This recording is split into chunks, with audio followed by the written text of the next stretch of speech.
अक्टूबर की आज 30 तारीख है और रात को भी मेरे यहाँ बारिश हुई है और सुबह से बारिश लगी हुई है। तो इतनी बारिश जो नर्सरी हमने तैयार की है फूलों के विंटर गार्डन के लिए, छोटी छोटी पौध तैयार की है, तो उसके लिए ये सही नहीं है।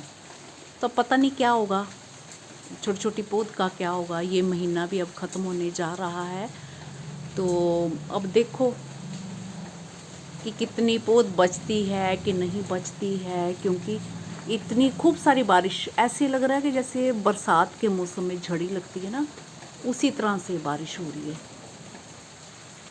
इतनी ज़्यादा बारिश में जो हमने सीड्स ग्रो किए हैं उनके ख़राब होने का भी डर, और मुझे लग रहा है वो ख़राब हो ही गए होंगे। और क्योंकि जब पानी सूखेगा नहीं, खूब गमलों में भरा रहेगा, चाहे ड्रेनेज सिस्टम सही हो, पर मिट्टी तो हमारी बहुत ज़्यादा गीली रहती है ना। जब पूरा टाइम जैसे बारिश हो तो धूप भी नहीं निकल रही, और छोटी छोटी पौध जो वो बिल्कुल, कई तो जो जैसे बड़ी बड़ी पौध हो गई थी तो वो मिट्टी के साथ ही चिपक गई थी, और काफ़ी सारे पौधे मैंने देखे उनके मर गए हैं।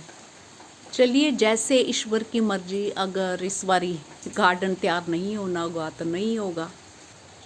बाकी मजबूरी में नवंबर के पहले हफ्ते तक तो हम ग्रो कर ही सकते हैं, और मैं जो है नवंबर के दूसरे हफ्ते भी ग्रो करना पसंद करती हूँ। हाँ, इतने शानदार रिजल्ट्स नहीं रहते हैं कई बार, जैसे खिलने का, फूलों का खिलने का टाइम होता है तो उस टाइम बहुत ज़्यादा गर्मी पड़ती है, तो फिर वो लंबे टाइम तक नहीं टिकते हैं। जितनी जल्दी जो नर्सरी तैयार की गई हो, पौध जो हमारी छोटी छोटी तैयार की गई हो, उनके रिज़ल्ट्स शानदार रहते हैं। वो टाइम से खिलते हैं और बहुत ज़्यादा गर्मियाँ आने से पहले तक खिलते रहते हैं। तो बस जब हम नवंबर के दूसरे हफ्ते में ग्रो करते हैं तो वो ऊपर वाले की मर्ज़ी होती है। अगर गर्मी थोड़ी ज़्यादा गर्मी लेट आती है तो वो हमारे अच्छे से खिल जाते हैं, नहीं तो फिर चलो गमलों में हरियाली ही देखने को मिलती है।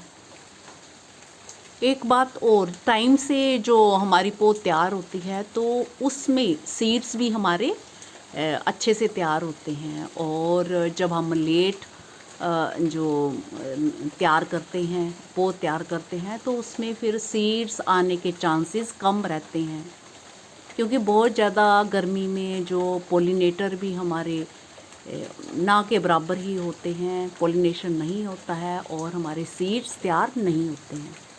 या फिर मेरे जिन भाई बहनों के यहाँ कोई शेडी एरिया है, शेड पड़ा हुआ है, साथ में छत पे पड़ा हुआ है जहाँ पे धूप भी आती हो, तो वो अपने गमले उठा के वहाँ रख सकता है। तो मेरे यहाँ कोई